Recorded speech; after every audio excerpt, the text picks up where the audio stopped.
First off, I want to thank the brave men and women who work behind the wall. I want to thank them on a national level because their job goes unrecognized. How do they try to turn a guard?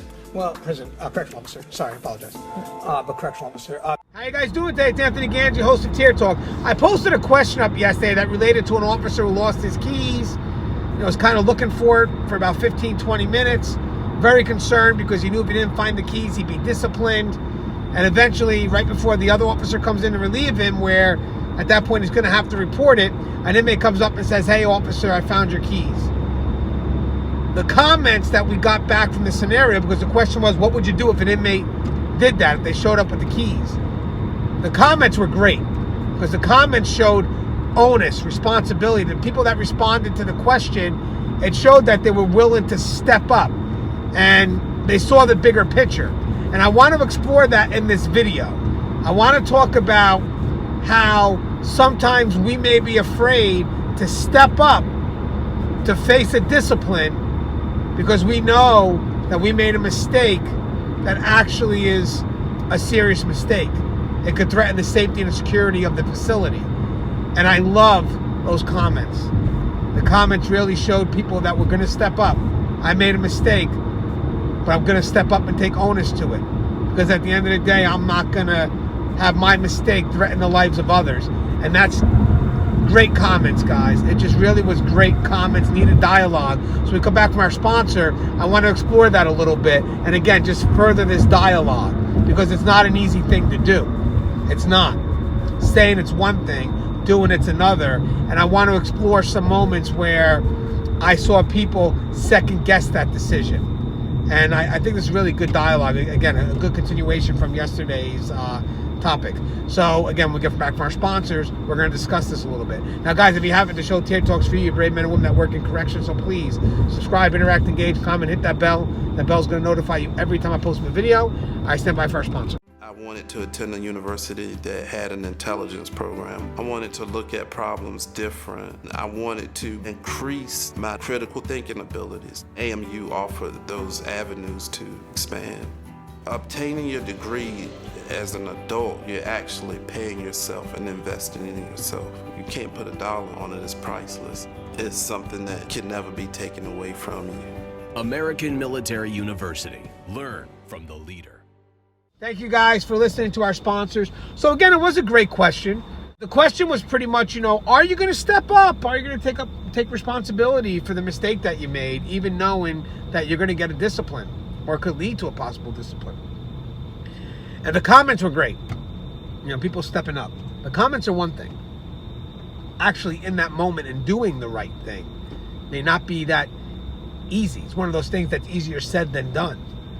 Because real life, are you going to step up and take responsibility for whatever error you made?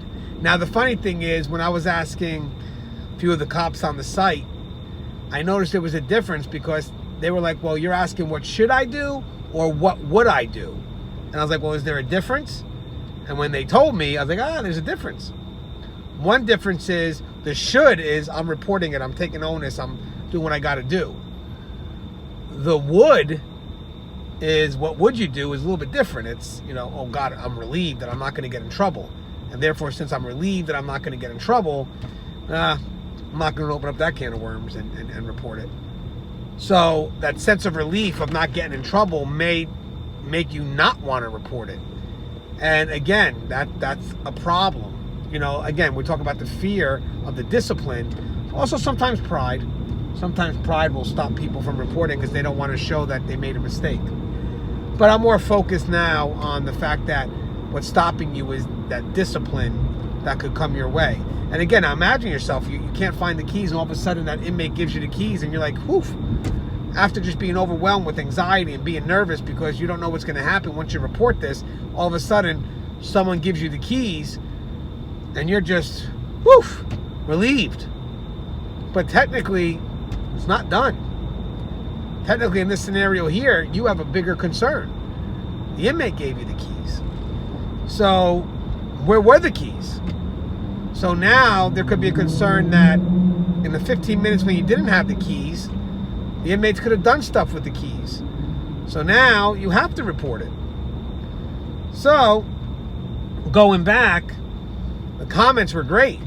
Oh, the angles that people were going to take.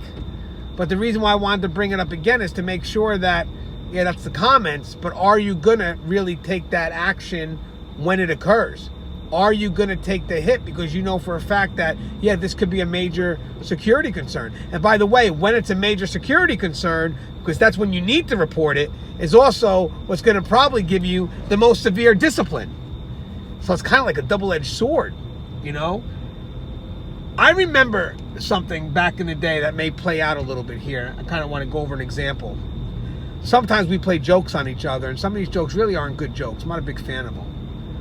But I know sometimes officers will take a controlled item from an officer to see if they realize it's missing, like a radio. Let's say, for the officers that carry radios. Sometimes officers will hide the radios on the officer. And I'm not a big fan of it. I'm not. Because God forbid that officer is going to need that radio. And sometimes the support staff will just sit there and watch this officer kind of go a little crazy trying to find the radio. And then sometimes the officers will ask him, hey, is something wrong? And the officer won't admit it because they don't want to admit that they can't find this item. And I think that was great for me to observe that, because I looked at that as a learning experience, because the whole time this officer is looking for the radio, not wanting to admit that they don't know where the radio is, gives us less chance to react in case the radio was taken by the inmate population. So in this scenario here that I just mentioned, officers played a trick. They watched the officer leave the unit, okay, didn't realize he didn't have his radio, and then come back to the unit. And then the officers knew that he was kind of nonchalantly looking for it, but he wasn't admitting that he was looking for it. So the officers that took his radio said, hey, you, okay, anything going on? Yeah, I'm good. Fine, you sure? Yeah, I'm good. But the officers knew that he was obviously looking for his radio.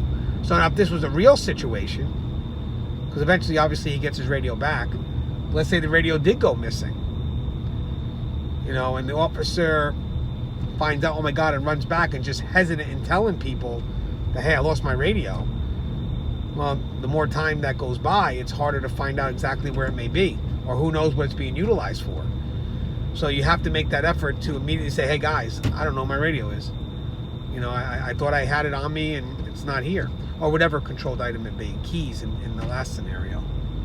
Sometimes it's going to happen. Sometimes code may happen and you get involved in the code, you bring the inmate to the next area, it's like, oh my God, where's my keys? Where's the radio? Maybe it fell along the way. I mean, sometimes it happens. Or you left the radio, maybe, you should always have the radio in something secured, but let's say you went to go use it and, there's a issue that happens, you put the radio down and you run to solve the code. I was like, let me go check the unit, it's probably where it's at.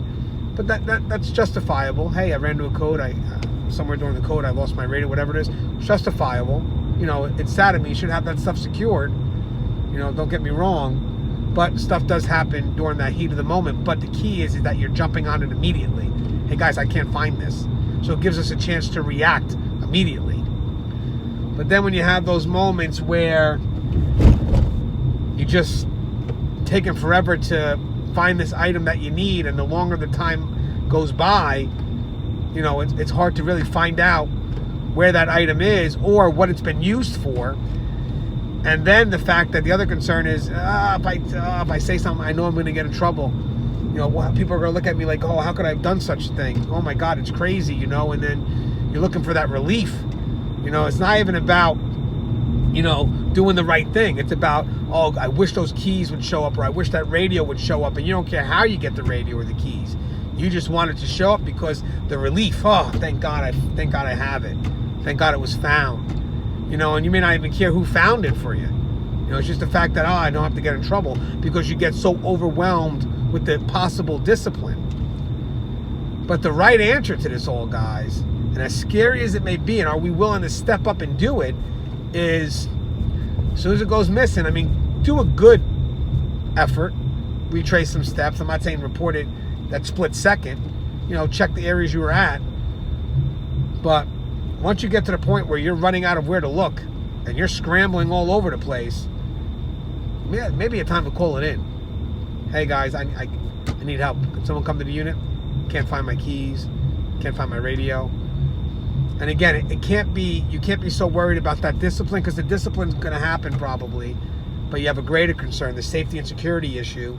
And also, if you don't report it, that's going to be possibly a fireable offense, because if they find out that you made a mistake and you didn't report it, you're going to be held liable for that.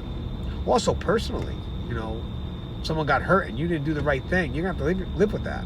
So a lot of reasons why you should do the right thing. But again, I like the comments. The comments were great. Everybody stepped up and knew to take onus, to take responsibility. I love the actions, you know, how they dealt with the inmate.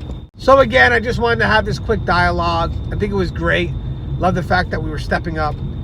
And I think this is something we never really touched on before, so it's definitely worth exploring. I may think of other scenarios, but guys, if you want, comment as well. Tell me if you've ever been faced with a situation like this outside of the scenario I gave, and what actions did you take, and how hard was it to step up and commit to those actions. That's key.